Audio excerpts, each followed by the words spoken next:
मैं आपके लिए एक ऐसा चैप्टर लेके आई हूँ जिसमें बहुत सारे लोगों को कन्फ्यूजन होती है, साइलेंट वर्ड्स। क्या आपको पता है ये चैप्टर मैंने आज चूज़ क्यों किया? क्योंकि आप किसी भी तरीके की अगर स्पेलिंग लिखते हो तो वहाँ पर आप उसे बहुत इजीली लिख पाओगे अगर आपको कॉन्सेप्ट अच्छे से क्लियर होगा। बट साइलेंट वर्ड्स में क्या होता है, अगर आपका कॉन्सेप्ट भी क्लियर होता है तो कहीं कहीं माइंड बहुत ज़्यादा फजी हो जाता है and most of the time जो लोग होते हैं उनको साइलेंट वर्ड्स में ही प्रॉब्लम आती है। तो आज के चैप्टर के बाद, यानी कि आज जब आप ये मेरे साथ साइलेंट वर्ड्स सीखोगे उसके बाद आई एम श्योर कि आगे चल के आप कभी भी साइलेंट वर्ड्स को भूल नहीं पाओगे। पर हाँ, उसके साथ एक कंडीशन ऐसी भी है कि साइलेंट वर्ड्स को आप सिर्फ समझ के याद नहीं रख सकते, उसे थोड़ा सा रट्टाफिकेशन यानी रट्टा ज़रूर लगाना पड़ेगा। जैसे आप इंग्लिश सीखने के लिए स्टार्टिंग के 3 वर्ड्स 4 वर्ड्स ये याद करते हो, उसी तरीके से साइलेंट वर्ड होते हैं। यानी कि अगर आपको उसके पैटर्न्स पता होंगे तो इजीली आप उसको अच्छे से अपने लाइफ में यूटिलाइज कर पाओगे एंड अगर आपको कोई वर्ड बोलेगा तो आप उसको अच्छे से लिख पाओगे। तो ज़्यादा देर ना करते हुए अपने वीडियो को स्टार्ट करती हूँ मैं, लेकिन उससे पहले ऐसी और भी मज़ेदार वीडियोस के लिए आप हमारे चैनल को सब्सक्राइब और लाइक करना बिल्कुल मत भूलना। तो चलो मेरे साथ आज सीखते हैं साइलेंट वर्ड्स। ओके,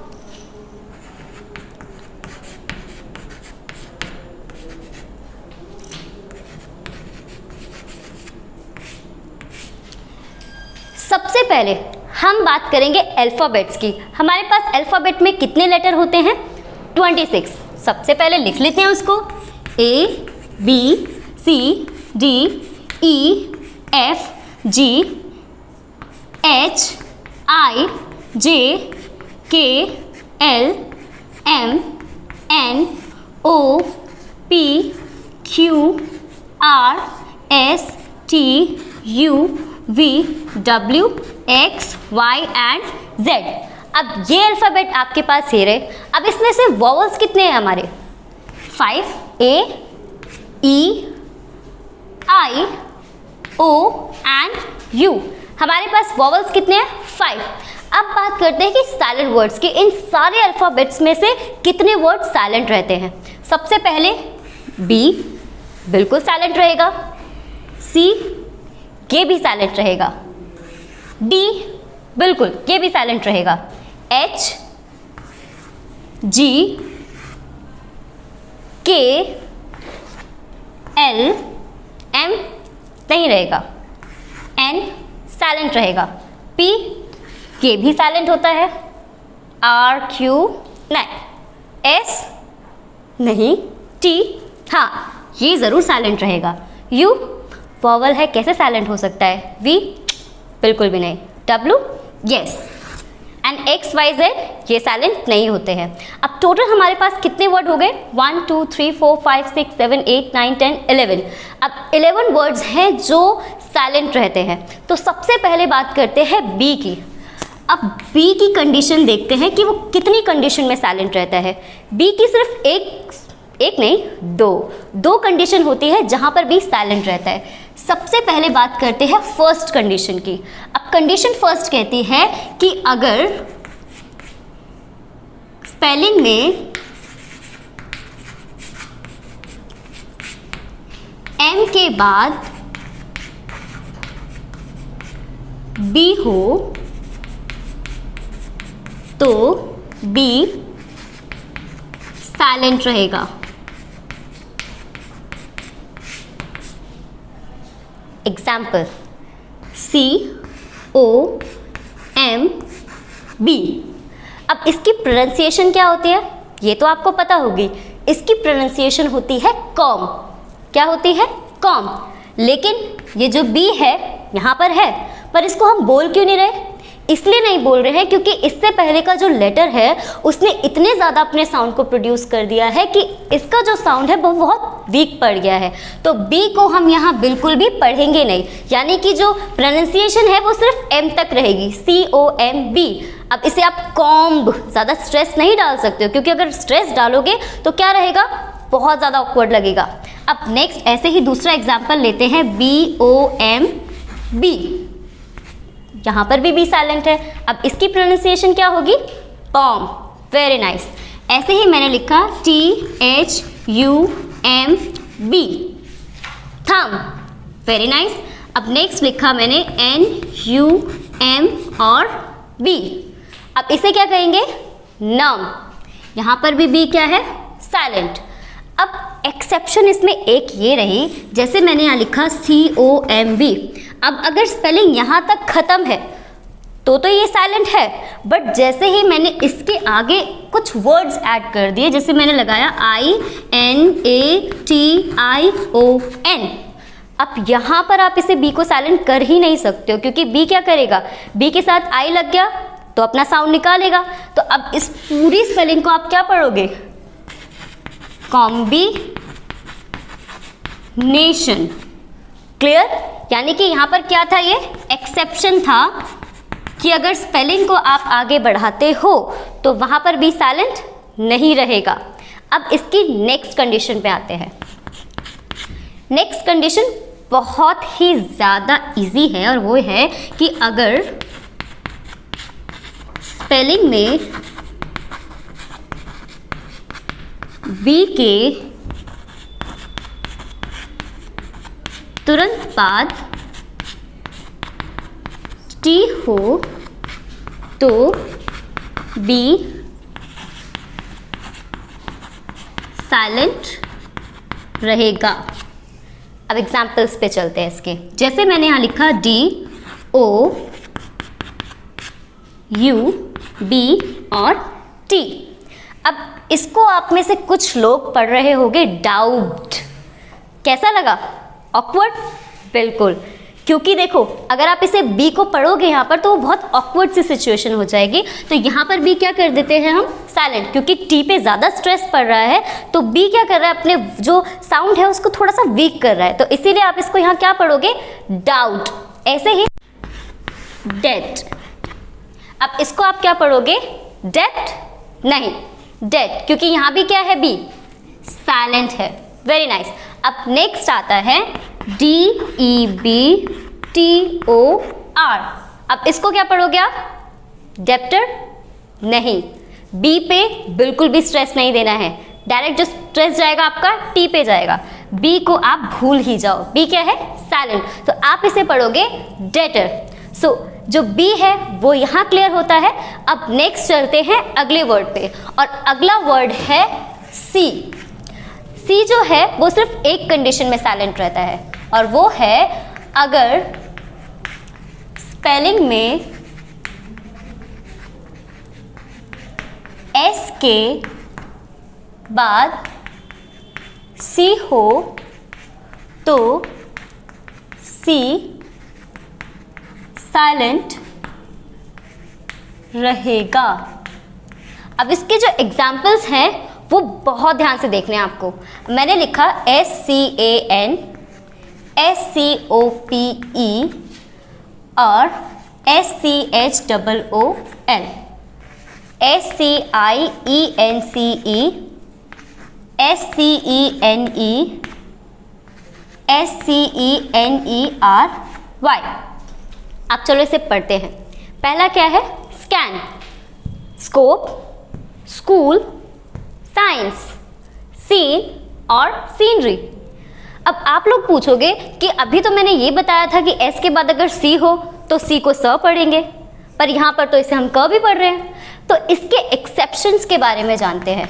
एक्सेप्शंस कहते क्या हैं कि अगर सी के बाद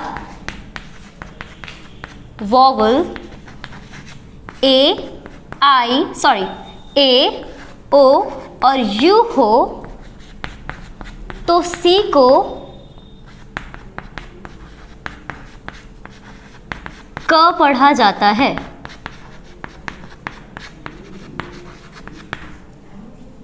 और दूसरा एक्सेप्शन कहता है कि अगर सी के बाद वॉवल ई आई वाई हो तो सी को स पढ़ा जाता है।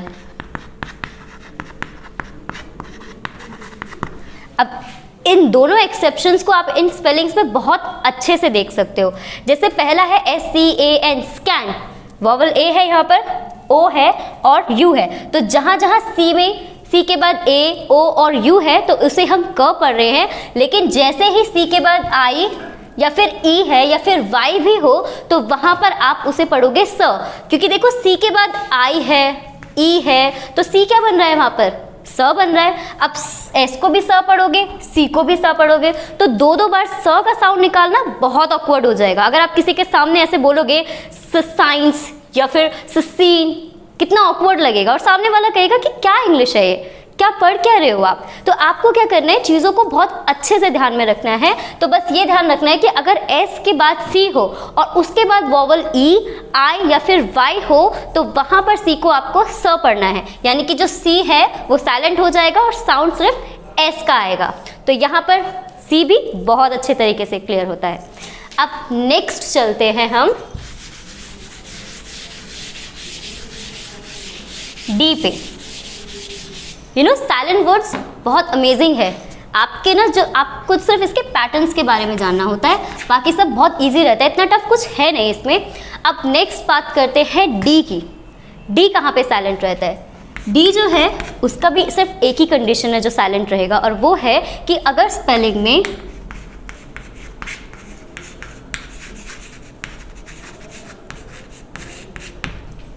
डी के बाद कॉन्सोनेंट जी हो तो डी साइलेंट रहेगा। अब चलते हैं इसके एग्जाम्पल्स पे।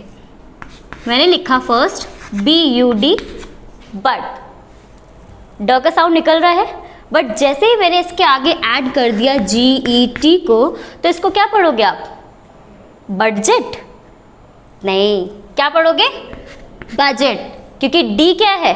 साइलेंट है। यहाँ पर डी पे ज़्यादा स्ट्रेस पड़ नहीं पाएगा, क्योंकि अगर डालने की कोशिश भी करोगे तो वो बहुत अजीब साउंड करेगा। तो आप इसे क्या पढ़ोगे? बजट। और ये जो वर्ड है आपने अपनी मम्मी के मुंह से बहुत ज़्यादा बार सुना होगा। अब नेक्स्ट चलते हैं एक ऐसे वर्ड पे जो बच्चों को बहुत ज़्यादा पसंद है। अब मैंने लिखा GAD, गैट। अब इसके बाद मैंने GET लगा दिया तो क्या बन गया? ये रिमोट कंट्रोल कार्स एंड जो टेक्निकल आपकी चीज़ें होती हैं जिससे आप खेलते हो, तो वो क्या होते हैं आपके? गैजेट्स। जैसे टैब भी हो गया। अब गैजेट्स तो आपको बहुत अच्छे से याद रहेगा। अब नेक्स्ट वर्ड है BRID। कंफ्यूज नहीं होना है, बर्ड बिल्कुल भी नहीं है ये क्या है? ब्रिड, क्योंकि बहुत सारे बच्चे इसको बर्ड भी पढ़ लेते हैं, पर ये क्या है? ब्रिड है। अब जैसे ही इसके बाद मैंने GE लगाया तो ये क्या बन गया? ब्रिज, यानी कि पुल, जो बहुत ज़रूरी है। अब नेक्स्ट आ गया E और D, इसको क्या पढ़ोगे आप? एड। अब इसके बाद मैंने अगर GE ऐड किया तो एज। Very nice. D भी एकदम क्लियर। अब नेक्स्ट चलते हैं हम आज के लास्ट वर्ड पे, और वो है G। अब G क्या है? वो भी सिर्फ एक कंडीशन में साइलेंट रहता है कि अगर स्पेलिंग में G के बाद कॉन्सोनेंट N हो तो G साइलेंट रहेगा। इसके एग्जाम्पल्स हैं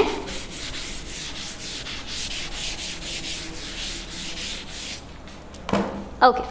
फर्स्ट मैंने लिखा SIG और N। अब इसको पढ़ो, क्या है ये? सिग्न? नहीं। साइग्न? बिल्कुल नहीं। क्या है ये? साइन, क्योंकि जी को क्या कर दिया है? साइलेंट। इसकी आवाज़ बिल्कुल भी नहीं निकालनी है। अब नेक्स्ट आ जाता है DESIG और N। अब इसको क्या पढ़ोगे आप? ओके, पहले वाला वर्ड ऑलरेडी हमें पता है, साइन। अब इसके आगे सिर्फ आपको ऐड करना है D, तो ये क्या बन गया? डिज़ाइन, जैसे कि इस बोर्ड पे बना हुआ है शब्दों से। अब नेक्स्ट हो गया RESIGN। अब इसको क्या पढ़ोगे आप? रिज़ाइन। Very nice. अब इसके भी कुछ एक्सेप्शंस हैं और एक्सेप्शन क्या कहते हैं कि अगर स्पेलिंग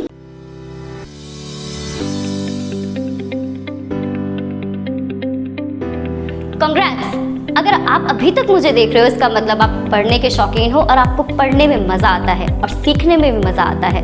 तो जल्दी से इस वीडियो को लाइक और सब्सक्राइब करो, क्योंकि इसके आगे की वीडियोस जिसमें आपको और भी ज्यादा साइलेंट वर्ड्स जानने को मिलेंगे। तो अभी के लिए बाय बाय।